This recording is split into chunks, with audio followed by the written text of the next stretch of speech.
Hello everyone, welcome back to our channel. Now we are going to discuss about what is the standing wave. Already you know that what is the standing wave. Two progressive waves are traveling in opposite direction. Both are superposed to each other and it gives a new wave that is called the standing wave. We know that how the standing waves are formed in stretched string, and next thing we discussed about standing or stationary wave in open pipe, and today we are going to discuss about how the standing wave is formed in closed pipe. In closed pipe, how the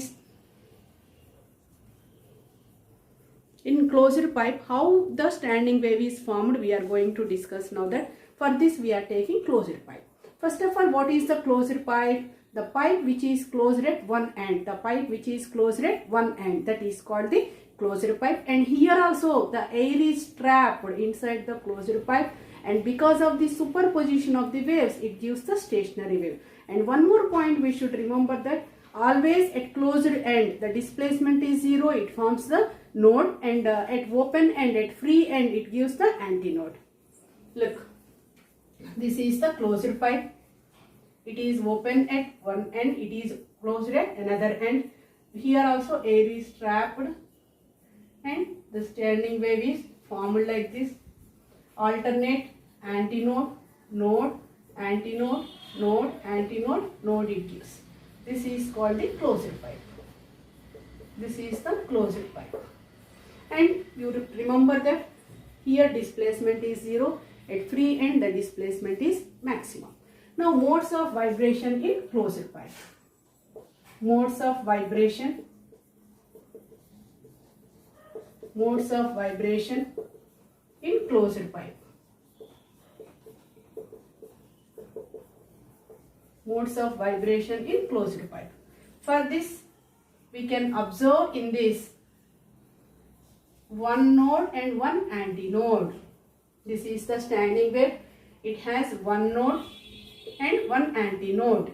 The distance between antinode to another node is lambda by 4.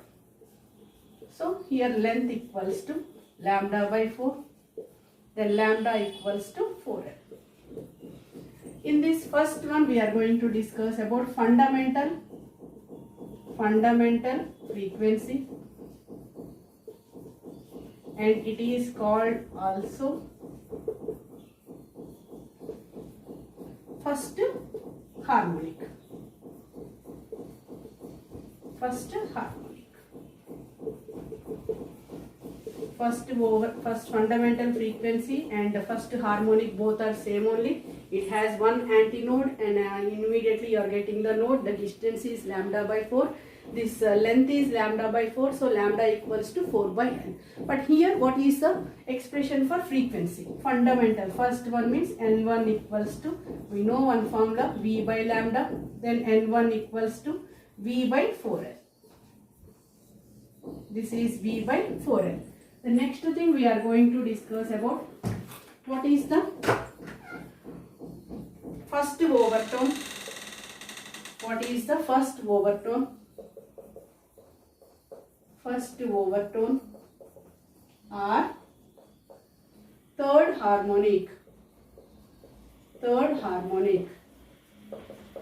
So here one node and one antinode, you can expect here like this. Antinode, node, antinode, node. So it has two antinodes and one node, and length is how much? How many gaps are there? One. Antinode to node, one gap. Node to antinode, another gap. Antinode to node, another gap. So lambda by 4 plus lambda by 4 plus lambda by 4, it is 3 lambda by 4. From this lambda equals to, in this case, 4L by 3. So N2 equals to V by lambda. Instead of lambda, we are writing 4L by 3. Here N2 is 3 times of this fundamental frequency. So it should be right, N2 equals to 3N1. That's why it is calling first overtone, means it is more than that fundamental frequency. That's why this is the first overtone, and 3 times of that first harmonic. That's why this is called the third harmonic. And next one is the second overtone or fifth harmonic. Here how many notes and how many antinodes we are observing? Antinode, node, antinode, node, antinode, node. So 3 antinodes and 3 nodes are there. Here the gap is L equals to 5 lambda by 4. Lambda equals to 4L by 5. As usual, third position means N3 equals to V by, instead of lambda we are writing 4L by 5. So N3 equals to 5 times of this fundamental frequency. That's why it is called the fifth harmonic. And third time of this one means this is the second overtone, sorry. So the ratio of frequency is 1:3:5. This is the standing wave in closed pipe. We know the fundamental frequency. The next one is the first overtone. Then next one is the second overtone, and the ratio is 1:3:5. Thanks. Thank you for watching.